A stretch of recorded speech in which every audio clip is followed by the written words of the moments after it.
Hey everyone, let's take a look at prop use when you're doing home practice with online classes. See, it's one thing when we decide, well, today I'm not going to go to the studio because I have stuff to do and then need to practice at home. It's another when you're stuck at home and don't even have that option to go somewhere, which means I hear from many people, while we're at home, we'd like to do online classes, but I don't have any props, I don't have a mat, I don't have a block or a strap or anything like that to follow along with the class. So in this video, we're going to take a look at how can we improvise with things that we find around our own place to have a setup to follow along with different yoga styles, with different ways how to practice online with your favorite teachers.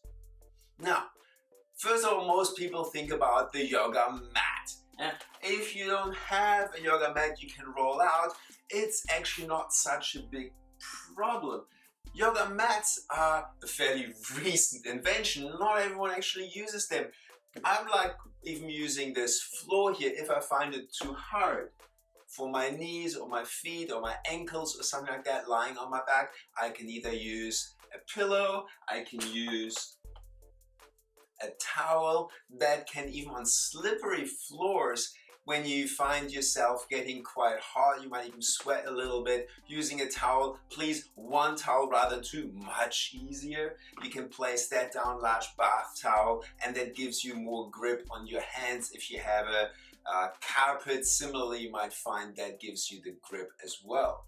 So the yoga mat is not that essential, and that actually takes your main concern out of the way, because often classes don't use anything else than that. One little thought on the yoga mat itself. A lot of emphasis is placed on sticky mat. Yeah, take a look at this, what happens when we use a sticky mat. It prevents us from slipping out. It prevents us when we do, for example, a downward dog, that our hands and feet slip away from each other. When we stand with our legs apart, that our feet don't slip out. That can be a really good part. However, we're engaging mostly outwards. We're using that resistance of the mat as a prop. It's a good part. The challenge now is like, well, what about holding together? What about the engagement of what we might call the core? Yeah, your core is switching off when you're pressing up. That holding in, that holding your hands and feet together, if we're talking about the downward dog, is often forgotten. We don't need to do it.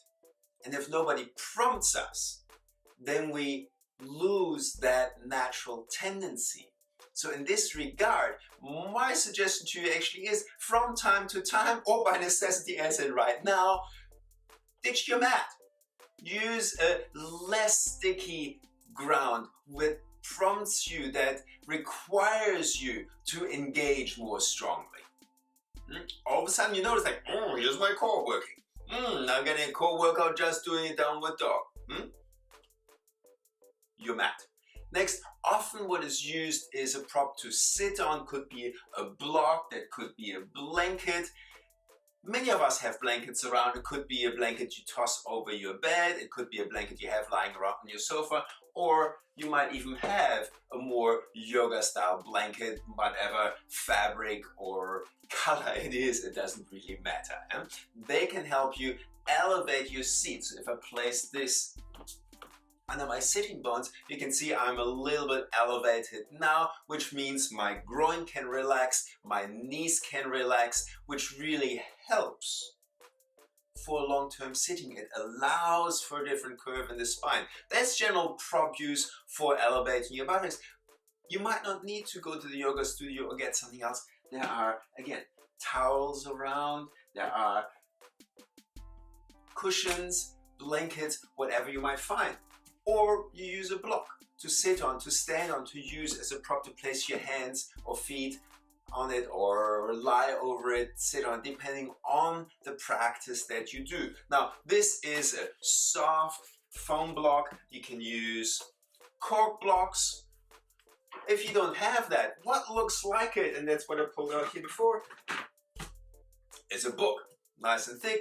Phone books hardly exist anymore, so find something else that has some volume. You can even use different books in this case, for different heights to find different levels of support, maybe even stack them on top of each other to get the right height to help you with your postures.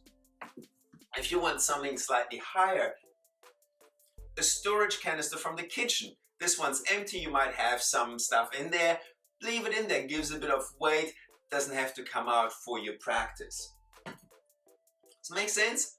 You'll find something, look around your place, and there will be something that's like, oh, I can use this, I can use that. Gives you a whole different appreciation of whatever you have decorated around you.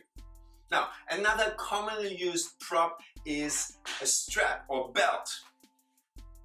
Often a buckle on one end, open the other, sturdy fabric so it doesn't stretch.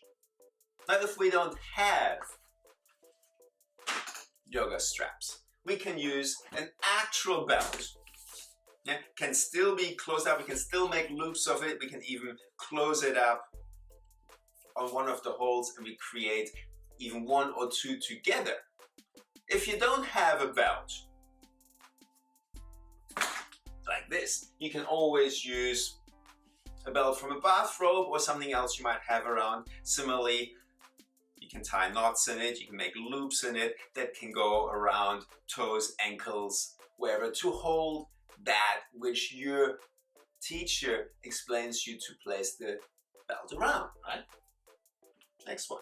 What else do we use? Oh yes, some of you might do fascia stretch classes where you have massage balls. Well, you might have missed out on ordering one or buying one earlier. Not a big deal. Instead of rolling on it, sitting on it, massaging parts of your body with designated massage ball, tennis balls usually do the trick.